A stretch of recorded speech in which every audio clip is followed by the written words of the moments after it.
2026 இதை எப்படி பிரோஜனமாக நம்ம கடத்தி செல்ல? நம்ம கவனம் இல்லாமல் இருந்தால் ஒரு வருடம் வீணாகிவிடும். நம்முடைய வாழ்க்கையிலிருந்து ஒரு வருடமும் கழிந்துவிடும். ஸோ இதை கேட்டுக்கொண்டிருக்கிற எல்லாருக்கும் அட்வான்ஸ் ஹாப்பி நியூ இயர். ஒருவேளை நீங்கள் புது வருஷத்தில் இதை கேட்டுக்கொண்டு இருக்கலாம். இல்லை என்றால் புது வருஷத்தில் 6 மாதம் கடந்துட்டு இப்போ போய் இந்த மெசேஜ் வந்திருக்கேன்னு கூட நீங்கள் யோசித்துட்டு இதை கேட்கலாம். நான் சொல்லுகிறேன், நீங்கள் இதை எப்போ கேட்டாலும் இன்னும் டைம் இருக்கிறது. உங்கள் லைஃப்பை பிரோஜனமாக மாற்ற, அநேகருக்கு பிரோஜனமாக வாழ, உங்களுக்கே நீங்கள் இம்பேக்டை உருவாக்க, தேவனுடைய பிள்ளையாக வாழ ஒரு அருமையான சந்தர்ப்பம் இருக்குது. நீங்கள் இதை கேட்கும் பொழுதே ஜெபத்தோடு கேளுங்க. இதில் ஒரு 7 காரியங்களை உங்கள் ஆவிக்குரிய வாழ்க்கைக்கு பிரோஜனமாக இருக்க இதில் பேசப்பட்டிருக்கிறது. ஸோ கவனமாக சோத்திரத்தோடு ஜெபத்தோடு கொஞ்ச நேரம் கேளுங்க. உங்கள் லைஃபுக்கு பிரோஜனமாக இருக்கிறத நீங்களே உணர்வீங்க. நீங்கள் பார்த்து கொண்டிருக்கிறது ஸ்பிரிச்சுவல் WF என்ற ஆவிக்குரிய சேனல். அநேக ஆவிக்குரிய ரகசியங்களை நம்ம இதில் பேசி கொண்டிருக்கிறோம். ஆயிரக்கணக்கான மக்களுக்கு இது பிரோஜனமாக இருக்குது.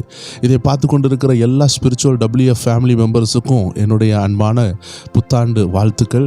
நீங்கள் எங்கே இருந்தாலும் கர்த்தர் உங்களோடு இருப்பார். நீங்கள் நிறைய ரகசியங்களை பெற்றுக்கொண்டு ஜெபத்தில் வளருகிறீங்க, சாதிக்கிறீங்க என்பதில் எந்த சந்தேகமும் இல்லை. இந்த புதிய வருடமும் எவ்வாறு அமைய வேண்டும், நம்முடைய சித்தத்தின்படி அல்ல, தேவனுடைய சித்தத்தின்படி நம்ம எப்படி ஒரு பிளான் பண்ணலாம் என்பதை தான் நாம் பார்க்க போகிறோம். வாருங்க, வீடியோவை ஃபுல்லாக கேளுங்க, வீடியோவை பார்க்கலாம். முதலாவது நாம் புரிந்து கொள்ள வேண்டும், ஒரு பிரியாணி செய்கிறோன்னா அதில் என்ன இருக்குது? நிறைய இன்க்ரீடியன்ட்ஸ் ஆட் பண்ணணும். இப்போது ஒரு சாதாரண ஒரு வெள்ளை அரிசியை அடுப்பில் வைத்து அதை கொதிக்க வைக்கிறதற்கும் அதை பாயில் பண்ண வைக்கிறதற்கும் பிரியாணி செய்கிறதற்கும் உள்ள வித்தியாசம் நிறையா இருக்கிறது. ஒரு வெள்ளை கலர் அரிசியை நம்ம எடுத்து அந்த சோறு, அந்த சாதத்தை வேக வைக்கிறது ரொம்ப ஈஸி. வேணும்னா கொஞ்சம் உப்பு போட்டுக்கலாம், தண்ணி கரெக்டாக ஆட் பண்ணால் நல்ல ஒரு ரைஸ் ரெடி ஆயிரும். ஆனால் பிரியாணி அப்படி செய்ய முடியாது. ஏன்னா அதில் ஏகப்பட்ட மூலப்பொருட்கள் போடணும், வாசனை பொருட்கள் போடணும், பட்டைகள் போடணும், இன்க்ரீடியன்ட்ஸ் ஆட் பண்ணணும். இதே போல தான் தேவச்சனமே, வாழ்க்கை என்பது ஒரு பிரியாணி செய்கிறது போல். அது ஒரு எளிமையான விஷயம் என்றாலும் அநேகருக்கு பிரியாணி கடினமான விஷயம்தான். நம்ம லைஃப்பில் எந்த நேரத்தில் எதை எப்படி செய்யணும்னு தெரிந்து கொள்றதுக்கு தான் இந்த வீடியோ பார்த்து கொண்டு இருக்கிறீங்க. பிரியாணியும் அப்படி தான். எந்த நேரத்தில் எதை போடணும், எந்தெந்த இன்க்ரீடியன்ஸை போடணும், தேவையில்லாததை அவாய்ட் பண்ணணும், எதை போடணும், எல்லாவற்றையும் நாம் தெரிந்து கொண்டால் தான் ஒரு பிரியாணியை செய்ய முடியும். இதே போல் ஒரு வருஷத்தில் நம்ம என்னென்னலாம் செய்ய வேண்டியது இருக்கும். ஆயிரக்கணக்கான விஷயங்களை கரெக்டான டைமிங்கில், கரெக்டான விஷயங்களை கரெக்டான நபருக்கு நம்ம கரெக்டாக செய்யணும். அதை எப்படி செய்ய, அதையெல்லாம் உள்ளடக்கி தான் ஒரு 7 விஷயமாக, ஒரு சின்ன ஒரு 7 ஸ்டெப்பாக மாற்றி இந்த செய்தியை நாங்கள் உங்ககிட்ட கொண்டு வந்திருக்கிறோம். நீங்கள் ஜெபத்தோடு இதை கேட்டுக்கொண்டிருக்கிறீங்க, தொடர்ந்து கேட்கலாம். இன்னொரு ரகசியத்தையும் சொல்லிவிடுகிறேன். நம்மளுடைய லைஃப்னுடைய டிசிஷனை நம்ம எடுக்கலைன்னா வேறு யாராவது அதை என்ன செஞ்சுருவாங்கன்னா, ஒன்று சப்ரஸ் பண்ணுவாங்க, இல்லைன்னா அதை நாசாக்கி விட்ருவாங்க. ஸோ தேவச்சனமே, நம்ம டிசிஷன்ஸை நம்ம தான் எடுக்கணும். நம்ம சில விஷயத்தை ஷேப் பண்ண விட்டுட்டோன்னா அது ஷேப்லெஸ்ஸாக போயிடும். இப்போது இந்த வருடத்தை நீங்கள் பிளான் பண்ணாமல், நீங்கள் திட்டம் போடாமல் நீங்கள் விட்டீர்கள் என்றால் கர்த்தருடைய திட்டம் உங்கள் வாழ்க்கையில் நடக்காது. இப்போ ஒரு தம்பி ஒலிம்பிக்கில் விளையாட போகிறான்னா அவனுடைய சரீரத்தை என்ன செய்யணும்னா அதுக்கு ஏற்ற ஃபுட்டை சாப்பிட்டு அதுக்கு ஏற்ற எக்ஸசைஸை பண்ணணும். அவன் ஒலிம்பிக்கில் விளையாட போகிறது உண்மைதான். பட் ஆனால் அவனுடைய சரீரம் 150 கிலோ ஆகி குண்டாயிட்டானா அவனால் ஓட முடியாது. இதே போல் கர்த்தர் நம்ம மேலே ஒரு திட்டம் வச்சிருக்கிறது உண்மைதான். ஆனால் சில விஷயங்களை நம்ம டிஃபால்ட்டாக நம்ம செய்ய வேண்டும். கர்த்தர் சொல்கிறாரோ இல்லையோ நம்ம அதை செய்து கொண்டே இருக்க வேண்டும். அப்போ தான் தேவ சித்தம் நம்மளுக்கு நடக்கும். எப்படி அந்த ஓட்டப்பந்தயத்தில் ஓட போகிற தம்பிக்கு ஒரு நாள் ஓட்டப்பந்தயம் ஓடுவேன்னு அவனுக்கு தெரியுது. ஆனால் என்னைக்கு ஓடுவான், எப்படி உடல் எடை குறையும், எப்படி சாப்பிடணும், எப்படி உடல் பயிற்சி செய்யணும், இது எல்லாம் அவன் செய்து கொண்டிருக்கும் போது ஏதோ ஒரு நாள் அவன் ஓட்டப்பந்தயத்தில் ஓடி ஜெயிக்க போகிறான். பட் ஓட்டப்பந்தயத்தில் ஓடுவேன்னு மட்டும் நினைத்து கொண்டு தன்னை கவனிக்காமல் இருந்திருந்தால் அவன் இன்னும் 150 கிலோவாகி ஓட முடியாத லெவலில் ஒபிசிட்டின்னு சொல்லக்கூடிய உடல் பருமன் நோயில் மாட்டி விடுவான். இதே போல தான் தேவச்சனமே, நம்மளுடைய லைஃப்லையும் தேவ திட்டம் இருக்கிறது தெரியுது. ஆனால் அதை எப்படி கரெக்டாக நம்ம கொண்டு போய் நம்ம சேர்க்கணும், நம்ம லைஃப்பில் எப்படி கொண்டு வரணும், எப்படி நம்ம தேவ சித்தத்தை செய்யணும் அப்படின்னு சொல்லி ஒரு 7 விஷயத்தை சொல்ல போகிறோம். இதை தேவன் உங்கள்கிட்ட பேசினாலும் பேசாட்டி நீங்கள் இதை செய்து கொண்டே இருக்கணும். ஒரு மனுஷன் வளர்கிறதுக்கு உணவு எவ்வளோ தேவையாக இருக்குது. அவன் ஒரு நாள் டாக்டர் ஆகலாம், இன்ஜினியர் ஆகலாம், சயின்டிஸ்ட் ஆகலாம், எதுவானாலும் ஆகட்டும். பட் உணவு என்பது அவசியம். டாக்டர் ஆகிறவங்க மட்டும்தான் உணவு சாப்பிடணும் அப்படி கிடையாது. இன்ஜினியர் ஆகிறவங்க மட்டும்தான் உணவு சாப்பிடணும் அப்படி கிடையாது. எல்லாரும் உணவு சாப்பிடணும். அதே போல தான் நான் சொல்ல போகிற இந்த 7 காரியத்தை எல்லாரும் செய்தால் உங்கள் திட்டத்துக்கு நேராக நீங்கள் எழும்பி நிற்கும் பொழுது உங்கள் உடல் வலிமையாக இருக்கும். அப்படி என்றால் உங்கள் ஆத்துமா, உங்கள் சிந்தனை, உங்கள் உள்ளான மனிதன் வலிமையாக இருப்பார்கள். அதை உள்ளடக்கி தான் இந்த காரியம் இருக்கிறது. நான் சொன்னது போல் உங்கள் லைஃப்பை நீங்கள் ஷேப் பண்ணலாம், வேறு யாராவது ஷேப் பண்ணிடுவாங்க. ஒரு குண்டான ஒரு தம்பி உண்டு. அவன் அடிக்கடி என்ன செய்வான்னா, கடையில் போய் ட்ரெஸ் வாங்கிட்டு வரதெல்லாம் ஒல்லியாக இருக்கும். ஏன் ஒல்லியாக இருக்குதுன்னு அவனுக்கே தெரியாது. எப்போ பார்த்தாலும் டைட்டான ஒரு சட்டை கிழிஞ்சு போயிடும். உடனே அவனுடைய நண்பர் வந்தான், என்னப்பா எப்போ பார்த்தாலும் நீ ட்ரெஸ் வாங்கினா ஒல்லியாகவே வாங்குறியா, உன் சைஸுக்கு ட்ரெஸ்ஸே இல்லையா? அவன் சொன்னான், என் சைஸுக்கு ட்ரெஸ் இருக்குது, ஆனால் நான் போட்டால் இப்படி இருக்குது. நான் கடையில் போய் என் சைஸுக்கு தான் வாங்கிட்டு வரேன், ஆனால் நான் போடும் பொழுது இவ்வளோ டைட்டாக இருக்குதுன்னு சொல்கிறான். அப்போ ஒருக்கா கூட இந்த நண்பர் என்ன செய்தார், அவரை கடையில் கொண்டு போய், என்னப்பா நீ ட்ரெஸ்ஸு வாங்குறதெல்லாம் எப்படி டைட்டாக இருக்குது, இப்போது நான் அவன் கூட வரேன்னு சொல்லிட்டு கொண்டு போனால், இவன் கடையில் போகிறது, அவன் கையை நீட்டி அந்த ட்ரெஸ்ஸை எடுங்கன்னு சொல்கிறது, அதை வாங்கிட்டு வீட்டுக்கு வந்து போட்டு பார்த்தா டைட்டாக இருக்குது. அப்போ இவன் என்ன செய்கிறான்னா, கடையில் போயிட்டு எந்த துணியை எடுத்தாலும் இவனுக்கு சேரும்னு நினச்சிட்டு அவன் ஏதோ ஒரு துணியை கையை காட்டுவான், அதை அந்த ஆள் எடுத்து கொடுப்பாங்க, அதை கடையில் கொண்டு போய் வாங்கிட்டு வந்துடுவான். வீட்டில் வந்து பார்த்தா டைட்டாக இருக்குது. அப்போ இவன் என்ன செய்கிறான்னா, இவன் கடையில் போயிட்டு இவனுக்கு எது தேவையோ அதை சூஸ் பண்ணாமல் ஏதோ ஒன்று எடுத்துகிட்டு வந்துடுறான். இதே போல தான் தேவச்சனமே, நம்ம லைஃப்பில் எது நமக்கு செட் ஆகும் அதை நம்ம தனியாக செய்யவில்லை என்றால் யாரும் நமக்காக செய்ய மாட்டாங்க. நம்ம லைஃப்பில் நம்ம தான் கஷ்டப்பட்டு கொண்டு இருப்போம். அதனால தான் நம்ம இப்போவுமே அதை செய்ய ஆரம்பிக்கணும். இதே போல் தான் இன்னொரு சகோதரன் என்ன செய்தான்னா, இது ஒரு நடந்த சம்பவம். அவன் போய் ஒரு ஷூ கடையில் போய் சொல்லிட்டான், ஐயா எனக்கு 2 ஷூ வேணும், நீங்கள் எனக்கு செஞ்சு வைங்கன்னு சொல்லிட்டு போயிட்டான். அந்த ஆள் சொன்னார், நான் செஞ்சு வைக்கிறேன், எப்போ வேணும்னு கேட்டால் கிறிஸ்மஸுக்கு முந்தின நாள் வேணும்னு சொல்லி கொண்டு போயிட்டான். அப்போ அந்த ஆள் கேட்டார், உங்களுக்கு எந்த ஷேப்பில் செய்யணும் அப்படின்னு கேட்டார். அவன் சொன்னால், எனக்கு ஒரு ஷேப்பு இல்லை, நீங்கள் வைக்கிறது தான் ஷேப்பு, நீங்கள் மாடலாக செய்யுங்கன்னு சொல்லிட்டு போயிட்டான். இப்போ கிறிஸ்மஸுக்கு முந்தின நாள் வந்தால் ஒரு ஷூவை பார்த்தா முக்கோணமாக இருக்குது, ஒரு ஷூவை பார்த்தா வட்டமாக இருக்குது. ஏன் சார் இப்படி இருக்குது, 2 ஷூவும் ஒரே மாதிரில இருக்கணும் அப்படின்னு கேட்டபொழுது அவர் சொன்னார், ஐயா நீங்கள் தானே சொன்னீங்க உங்களுக்கு இஷ்டப்படி செய்யுங்கன்னு, அதனால ஏன் இஷ்டப்படி செஞ்சுட்டேன், நீங்கள் உங்கள் இஷ்டத்தை சொல்லியிருந்தால் உங்கள் இஷ்டப்படி செஞ்சுருப்பேன் அப்படின்னு சொல்லும்போது தான் உணர்ந்தான். என்னைக்கு ஒரு தனிநபராகிய நாம் நம்முடைய காரியத்தை பிறர்கிட்ட விட்டு கொடுக்கோமோ அவங்க அதை தவறாக மாற்றி விடுவாங்க. உங்கள் இஷ்டப்படி செய்யவே மாட்டாங்க. உங்கள் மனைவியாக இருக்கட்டும், உங்கள் பிள்ளையாக இருக்கட்டும், உங்கள் இஷ்டத்தில் அவங்க செய்யவே முடியாது. அதனால் நீங்கள் செய்ய வேண்டியதை நீங்கள் தான் செய்யணும். ஸோ அதனால தான் இந்த செய்தி, இந்த அருமையான வார்த்தைகள் உங்களுக்கு ரொம்பவே பிரயோஜனப்படும். நம்பர் 1, நீங்கள் ஜெபம் செய்ய வேண்டும். ஜெபம் என்றால் சபைக்கு போகிற ஜெபத்தை நான் சொல்லவில்லை, சர்ச்சுக்கு போகிறதல்ல, தனி ஜெபம். என்ன காரியமானாலும் நம்ம ப்ரேயர்லெஸ்ஸாக நம்ம இருந்துடவே கூடாது. நீங்கள் இன்றைக்கே ஒரு தீர்மானம் எடுத்துக்கலாம். 365 நாள் இருக்குது. இந்த 365 நாள்லையும் நான் எல்லா நாளும் ஜெபித்துருவேன்னு சொல்லி நீங்கள் தினமும் ஜெபித்து பாருங்கள், உங்கள் லைஃப் ஆசீர்வாதமாக இருக்கும். நம்பர் 1, நீங்கள் ஜெபிக்கணும். 1 ஹவர் ஜெபிக்கிற நீங்கள் அடுத்த நாள் 1 ஹவர் ஜெபிக்கக்கூடிய சந்தர்ப்பமே இல்லையா, 5 நிமிஷமாவது ஜெபிச்சிருங்க. ஏன்னா நம்மளுடைய ஒரே கோல் ஜெபிக்கணும், அவ்வளோதான். சில நேரம் உங்களுக்கு லீவ் இருக்கும், 3 ஹவர்ஸ் 2 ஹவர்ஸ்லாம் ஜெபிச்சிருவீங்க. சில நேரம் உங்களுக்கு தூக்கத்திலே லேட்டாக இருக்கும், எழும்பியிருக்க மாட்டீங்க, இல்லைனா வேலை பிஸியில், ரொம்ப பிஸி ஷெட்யூலில் நீங்கள் ஜெபிச்சிருக்க முடியாது. ஆனால் நான் என்ன சொல்கிறேன்னா, அந்த நாளில் ஜெபிக்கலன்னு ஒரு குறைவு வராதபடிக்கு 5 நிமிஷமாவது போய் ஜெபிச்சிருங்க. அப்போ அந்த தொடர் சங்கிலி உடையாது. ஸோ தனி ஜெபம் பண்ணுங்கள். உங்கள் ஃப்ரெண்ட்ஸோடு சேர்ந்து அடிக்கடி குரூப் ஜெபம் பண்ணுங்கள். என்ன தான் குரூப் ஜெபம் பண்ணாலும் தனி ஜெபத்தையும் தனியாக நீங்கள் பண்ண வேண்டும். ஏன்னா அது நம்மளுடைய கடமை.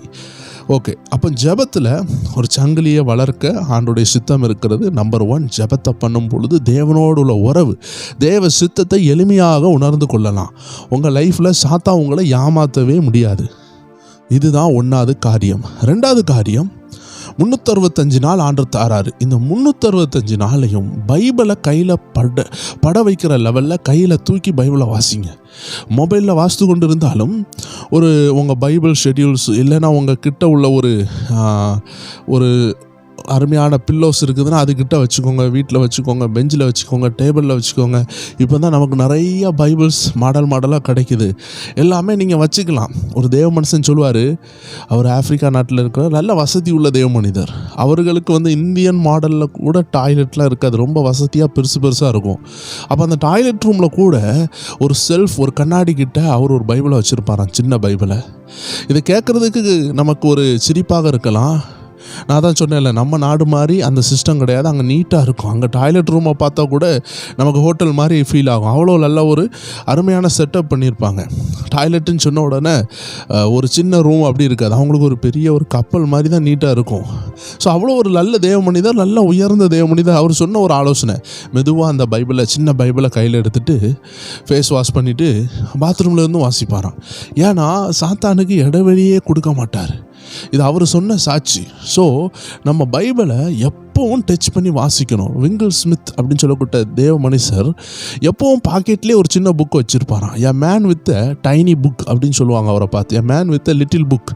இவர் என்ன செய்வார்னா, சாப்பிட்ட உடனே ஒரு அதிகாரத்தை எடுத்து மெதுவாக அந்த புக்கை எடுத்து வாசித்துருவார். ஏன் அவர் என்ன சொல்கிறாருன்னா, நான் 3 நேரம் சாப்பிட்றேன், 3 நேரம் மாம்சம் பலம் ஆகுது, ஆனால் என் ஆவி பலவீனப்பட்டுருது.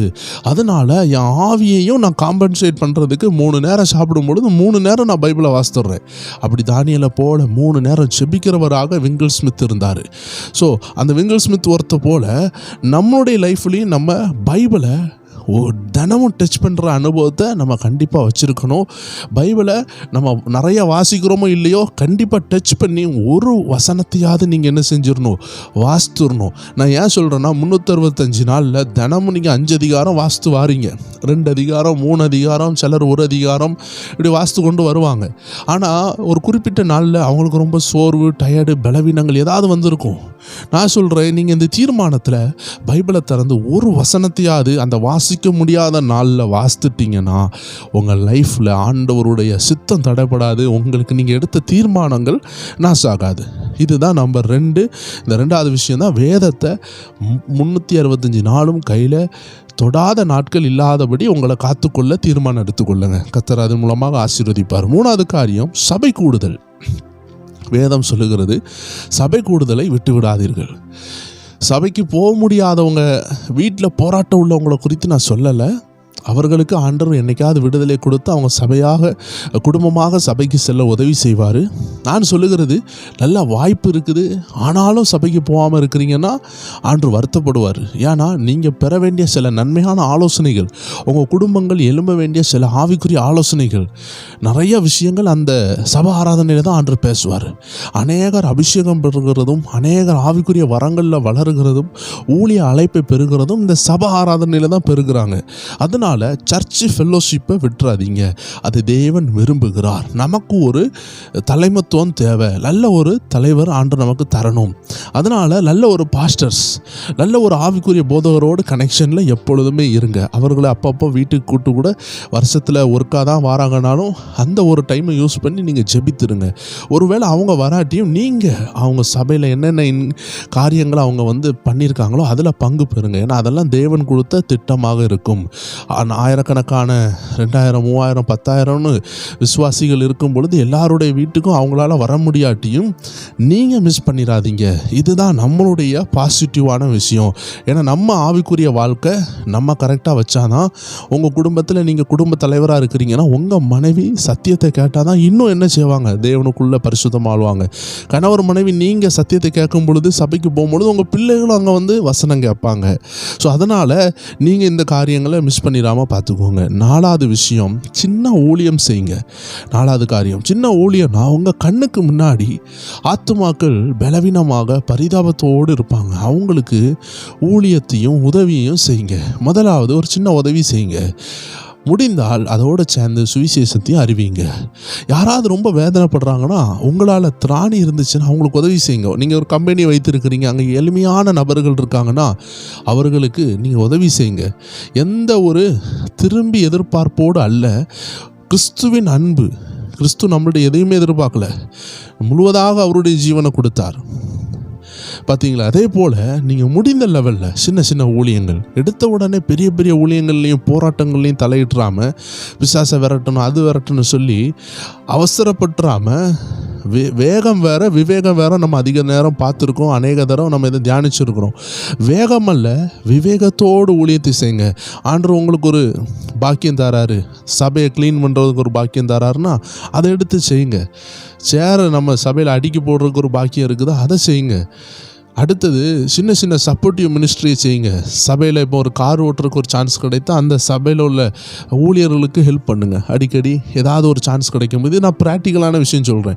இனி ஸ்பிரிச்சுவலான விஷயம், சிலப்போ விபிஎஸ் எடுக்கக்கூடிய ஒரு வாய்ப்பு கிடைக்கும், ஒரு நல்ல ஒரு சண்டே கிளாஸ் நடத்துகிற வாய்ப்பு, ஒரு யூத் மீட்டிங் நடத்துகிற வாய்ப்பு, ஒரு காஸ்பலைசேஷன், ஏதாவது ஒரு இடத்துல போய் ஒரு காலேஜில் போய் ஒரு சின்ன ஒரு இவாஞ்சலைசேஷன் ட்ராக்ஸ் நோட்டீஸ் கொடுக்கறது, ஏழை எளியவர்களுக்கு போய் சின்ன சின்ன அப்பப்போ டைம் கிடைக்கும் போது அவங்களுக்கு ஒரு சத்தியத்தை அறிவிக்கிறது, ஆதரவற்றவர்கள் வீடை தேடி போய் சென்று அவங்களுக்கு ஒரு சின்ன உதவி செய்து அவங்களுக்கு ஒரு சத்தியத்தை சொல்கிறது, தைரியமாக இருங்க கத்துறவங்க கூட இருப்பான்னு சொல்கிற சின்ன சின்ன ஊழியங்களை அப்போ நீங்கள் எவ்வளோ ஜெபித்து வேத வசனத்தை வாசித்து சபைக்கு போயிட்டு இருக்கும் பொழுது உள்ள நிறைய அவங்க இருதயம் நிரப்பப்படும். அது 4 பேருக்கு பிரயோஜனமாக சின்ன சின்ன ஊழியங்களை செய்து பாருங்கள், அவ்வளோ மகிழ்ச்சியாக இருக்கும். பிறருக்கு கொடுத்து பாருங்கள், அவ்வளோ சந்தோஷமாக இருக்கும். நம்பர் 5, இதில் 2-3 விஷயங்கள் சேர்ந்து வரும். 5வது காரியம் ரொம்ப முக்கியமான காரியம். இவ்வளோ நேரம் நம்ம ஸ்பிரிச்சுவலான விஷயங்களை பார்த்தோம். இனி ஃபிசிக்கலாக நீங்கள் உண்மை உள்ளவங்களாக இருக்கணும். அதாவது உங்கள் உண்மை எப்படின்னா பொறுப்புள்ள உண்மையாக இருக்கணும். ரெஸ்பான்சிபிலிட்டியை நீங்கள் எடுக்கணும், பொறுப்பை எடுக்கணும். என் குடும்பத்துக்கு நான் ஜெபிக்கலைன்னா என் குடும்பம் உடஞ்சிரும், நான் வேலைக்கு போகலன்னா என் குடும்பம் நாசம் ஆயிரும்.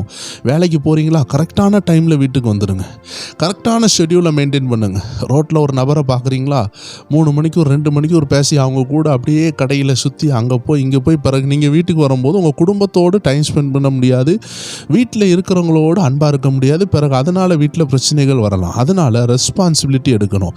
சிலர் பாருங்கள், சம்பளம் இல்லை வேலை இல்லைன்னு சொல்லிட்டு வீட்டில் வந்துட்டு கோவப்பட்டுட்டு அப்படியே இருந்துருவாங்க. அதனால் பிள்ளைகளுடைய டியூஷன் ஃபீஸ், ஸ்கூல் ஃபீஸ், பிள்ளைகள் விஷயம், குடும்பத்தில் உள்ள விஷயம், மனைவி ஏதாவது ஒரு சின்ன திங்ஸ் வாங்கியிருப்பாங்க அதை கட்ட முடியாமல் போகும், இல்லை லோன் எடுத்திருப்பாங்க அது ஷார்ட்டேஜ் ஆகும். இப்படி நிறையா பிரச்சனைகள் நம்ம ரெஸ்பான்சிபிலிட்டியை இழக்கும் பொழுது, அதாவது நம்மளுடைய பொறுப்பை இழக்கும் பொழுது நம்ம வீடு நிச்சயமாகவே அடிப்படும். அதனால தான் ஆண்டு சொல்கிறாரு, நீங்கள் பொறுப்பை எடுத்து உண்மை உள்ளவர்களாக இருங்க. அன்பு எப்போவுமே உங்களை விட்டு பேரக்கூடாது. வேதம் சொல்லுகிறது, நம்ம எவ்வளோ பெரிய வரங்கள் உள்ளவர்களாக இருந்தாலும் அன்பு நமக்குள் இல்லை என்றால் நாம் வெறும் நம்ம வேஸ்ட் ஆகிடக்கூடாது. அதனால் உண்மை உள்ள மனுஷன் பரிபூர்ண ஆசீர்வாதத்தை பெறுவான். அதனால் அன்போடு உங்கள் கூட உள்ளவங்களை விசாரிங்க.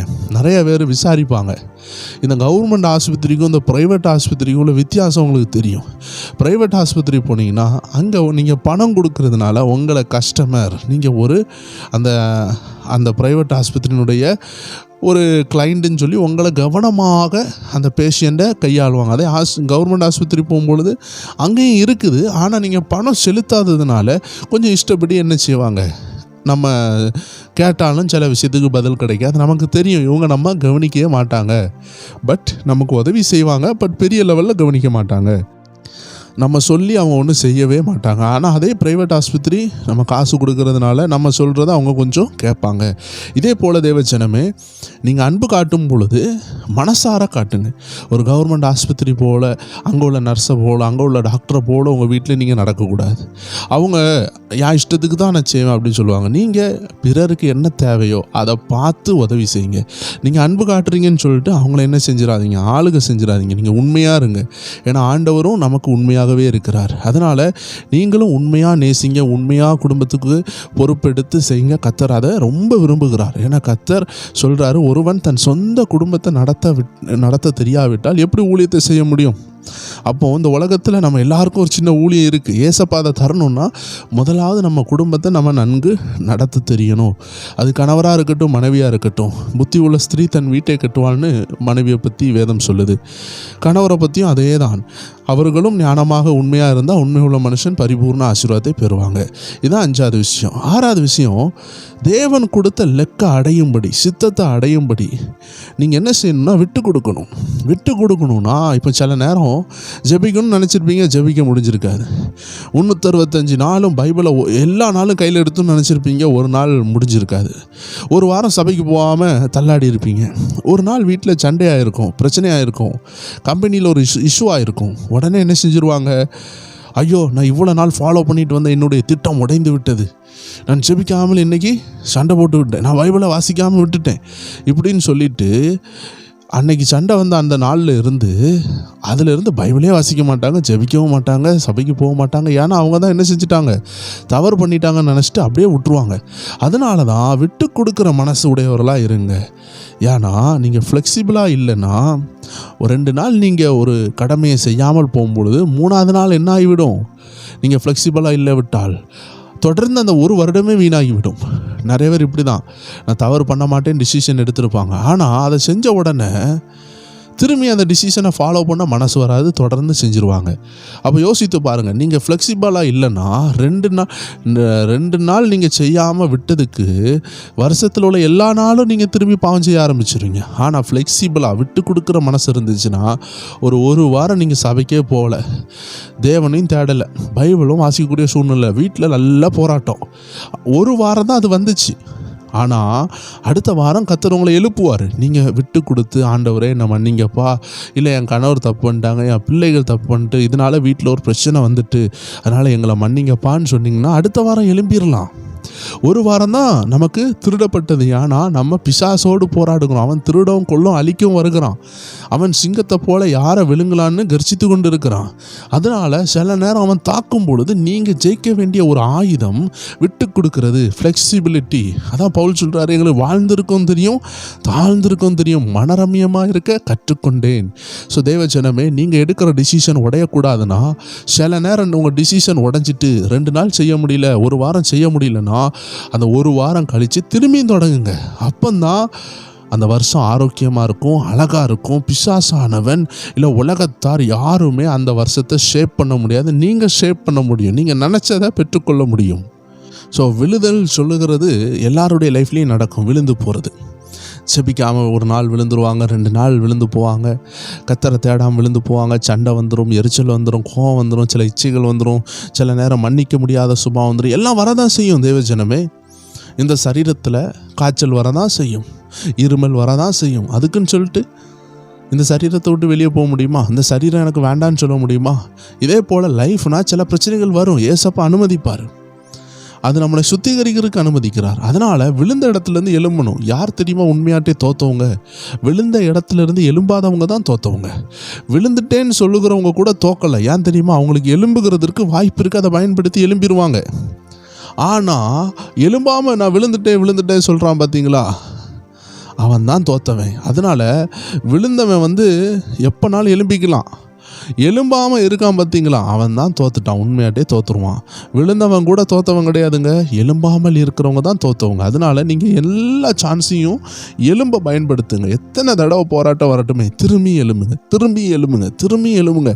உயிர் உள்ள வரைக்கும், சுவாசம் இருக்கிற வரைக்கும் ஏசப்பா நம்ம கூட இருக்கிறார். நம்ம எழும்ப தான் வேண்டும். வேதம் சொல்லுகிறது, நீதிமான் 7 தடவை விழுந்தாலும் எழும்பி நிற்பான். 7 என்றால் பரிபூரணம். இதுதான் நம்மளுடைய 6வது காரியம். இப்போ நம்ம பார்க்க போகிறது 7வது விஷயம். 7வது விஷயத்தில் ஆண்டவர் நம்மளோடு சொல்லுகிற விஷயம் ஒரு 3 காரியத்தை சேர்த்து சொல்கிறார். இதை சேர்த்து தான் செய்யவும் முடியும். யாராவது ஏதாவது சொல்லி உங்களை வருத்தப்படுத்தினாலோ காயப்படுத்தினாலோ உடனே மன்னிங்க.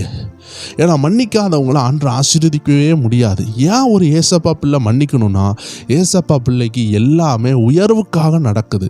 எல்லா பிரச்சனையும் உயர்வில் தான் கொண்டு போய் முடியும். யோபுக்கு பிரச்சனை வந்துச்சு, அவர் உயர்த்தப்பட்டார். எஸ்தருக்கும் பிரச்சனைகள் வந்துச்சு, எஸ்தர் மொர்தெகாய் உயர்த்தப்பட்டாங்க. ஏன்னா நம்ம மன்னிச்சிட்டோன்னா கர்த்தர் அந்த காரியத்தை பொறுப்பெடுத்துக்கிடுவார். அப்போ உடனே மன்னிக்கிற சுபாவத்தை நீங்கள் வளர்த்துக்கிடணும். மன்னிக்கிறது மட்டும் இல்லை, உடனடியாக விசுவாச அறிக்கை இடுங்க. இப்போ யோசிப்பை பாருங்கள், குழியில் தூக்கி போடுறாங்க சொந்த அண்ணன்மார். அப்பா துடிக்க அழுறாரு பிள்ளையை காணலேன்னு. அப்போது அண்ணன்மார் சொல்லிட்டாங்க, இப்படி ஒரு வஸ்திரம் கிடச்சிச்சு, அது கிழிக்கப்பட்டிருந்துச்சு, இதில் மிருகத்தினுடைய ரத்தம் இருக்குது. அப்போ ஏதோ ஒரு மிருகம் யோசிப்பை கொன்னுட்டுன்னு ஒரு பொய்யை சொல்லி அப்பாவுடைய கண்ணீர் பல ஆண்டுகளாக யோசேப்பை தேடி தேடி இருக்கும் பொழுது யோசேப்பு உயிரோடு தான் இருந்து கொண்டு இருக்கிறாங்க. இந்த நேரத்தில் யோசேப்பு சொல்கிறாரு, அண்ணன்மார்கள் எல்லாம் பார்த்து சொல்கிறாரு, கடைசி அவங்க பஞ்சத்தில் யோசேப்பை பார்க்க வரும் பொழுது அண்ணன்மார்ட்ட அவர் சொல்கிறாரு, நீங்கள் எனக்கு தவறு செய்யணும்னு நினச்சிங்க, ஆனால் ஏசப்பா தேவன் எனக்கு அதை நன்மையாக மாற்றிட்டார். ஏன்னா நீங்கள் என்னை குழியில் தள்ளி விடலைன்னா நான் இன்றைக்கி பிரபுக்களோடு இருந்திருக்க முடியாது. ஸோ நீங்கள் அதை தவறாக செய்யணும்னு நினச்சிங்க, ஆனால் தேவ சித்தம் எனக்கு நன்மையாக மாற்றி விட்டுட்டு. ஸோ சில நேரம் இந்த உலகம் நமக்கு தவறை செய்யும், தவறு இழைக்கும், உலகம் நம்மளை தள்ளும், உற்றார் உறவினர்கள் வெறுப்பார்கள். ஆனால் அதை குறிச்சிலாம் நீங்கள் மனசில் வைக்காமல் மன்னிக்கிற உள்ளம் நிறையா நாள் வாழும். ப்ரெஷர் இருக்காது, சுகர் இருக்காது, நிம்மதியாக இருப்பீங்க, டிப்ரெஷன் இருக்காது. ஏன்னா வசனம் சொல்லுது நீங்கள் மன்னிக்கணும், லெட் த ஒஃபன்ஸ் கோ, அப்போந்தான் ஆசீர்வாதம் வரும். நீங்கள் மன்னிச்சுட்டு விசுவாச அறிக்கை பண்ணுங்கள். கர்த்தர் இதை அனுமதிச்சிருக்காரு, எனக்கு ஒரு பாடத்தாரார்னா உயர்வை தருவார். அந்த விசுவாச அறிக்கையை விட்டு விடாதீருங்க. இதோட சேர்ந்து கடைசியாக நன்றி சொல்லிக்கொண்டே இருங்க. எல்லாவற்றுக்கும் நன்றி சொல்லுங்கள். வசனம் சொல்லுது எல்லாவற்றுக்காகவும் கர்த்தருக்கு நன்றி செலுத்துங்க. அது தீமையாக இருக்கட்டும் நன்மையாக இருக்கட்டும், நன்றி சொல்கிற பழக்கத்தை விட்டுறாதீங்க. நம்ம 7 காரியம் பார்த்தோம். நம்பர் 1, ப்ரேயர் பண்ணுங்கள். 365 நாள்லையும் ஒரு நாளும் கேப் விடாமல். அப்படி ஒரு வேளை நீங்கள் நிறைய ஜெபிக்க முடியாட்டியும் ஒரு நிமிஷமாவது ஜெபிச்சு அந்த நாளில் என்ன செஞ்சுருங்க, ஜெபித்த ஒரு மனப்பான்மை விட்டு விடாமல் சோத்திரத்தோடு இருங்க. 2வது விஷயம், பைபிளை தியானிச்சிருங்க. 3வது விஷயம், சபை கூடுதலை விட்டு விடாதீர்கள். 4வது விஷயம், சின்ன சின்ன ஊழியங்களை செய்யுங்க. 5வது விஷயம், நல்ல அன்போடு இருந்து பொறுப்போடு என்ன செய்யுங்க, குடும்பத்தை கவனித்து உண்மை உள்ளவர்களாக இருங்க. 6வது விஷயம், விட்டு கொடுக்குறவங்களா இருங்க, ஃப்ளெக்சிபிளாக இருங்க. அப்போ தான் தேவ சித்தத்தை நிறைவேற்ற முடியும். இல்லைனா பாதி வேளையில் தேவ சித்தம் நின்று விடும். 7வது விஷயம், தேவச்சனங்களே நம்ம கடைசியாக பார்த்தது மன்னிக்கிறதும் மன்னிப்போடு சேர்ந்து தேவன் எனக்கு நன்மையாகவே எல்லாம் செய்வார்னு சொல்லிட்டு எதிர்த்து வருகிற நபர்களை பார்த்து பயப்படாமல் அவர்களை மன்னித்து அனுப்பிட்டு விசுவாச அறிக்கை பண்ணி நன்றி மனசு உடையவர்களாக இருந்து நன்றி சொல்லி கொண்டே இருங்க. எப்பவும் ஃபெய்த் கன்ஃபெஷன், எப்பவும் தேவன் என்னை நடத்துவார், இந்த பிரச்சனை நன்மையாக முடியும், இந்த உபத்திரம் நன்மையாக மாறும், எனக்கு வந்த உபத்திரவத்தில் ஒரு உயர்வு இருக்குதுன்னு சொல்லி விசுவாச அறிக்கை பண்ணி தேவனுக்கு நன்றி செலுத்தி கொண்டே இருங்க. இந்த அருமையான விஷயங்கள் மூலமாக உங்கள் புது வருஷம் சிறக்கும் என்பதில் சந்தேகமே இல்லை. இதை நீங்கள் எப்பொழுது கேட்டுக்கொண்டிருந்தாலும் இனியும் உங்களுக்கு வாய்ப்பு இருக்கிறது. உங்கள் நாட்களை உபயோகப்படுத்துங்க. இந்த நாட்கள் காலங்கள் குறைவாக இருக்குது, காலம் கடைசி காலமாக இருக்குது. ஒவ்வொரு நாளையும் பிரோஜனப்படுத்தி கொள்ளுங்கள். கர்த்தர் உங்களை ஆசீர்வதிப்பாராக. ஒரு நல்ல ஒரு புத்தாண்டு வாழ்த்துக்கள். Happy new year. God bless you. இந்த செய்தி உங்களுக்கு பிரோஜனமாக இருந்தால் பிரியமானவர்களுக்கு ஷேர் பண்ணுங்கள். அநேக மக்களுக்கு பிரோஜனப்படட்டும். God bless you. நீங்கள் பார்த்து கொண்டிருக்கிறது ஸ்பிரிச்சுவல் WF என்ற சேனல். அநேக ஆவிக்குரிய ரகசியங்களில் இதில் நம்ம பேசி கொண்டிருக்கிறோம். எல்லா செவ்வாய்க்கிழமையும் எல்லா வியாழக்கிழமையும் இரவு 9 மணி அளவுலையும் நம்மளுடைய ஆவிக்குரிய ரகசிய சேனலில் நிறைய ரகசியங்களை நம்ம பேசுகிறோம். புதிதாக பார்க்குறவங்க இணைஞ்சு பாருங்கள். God bless you. ஆமென்.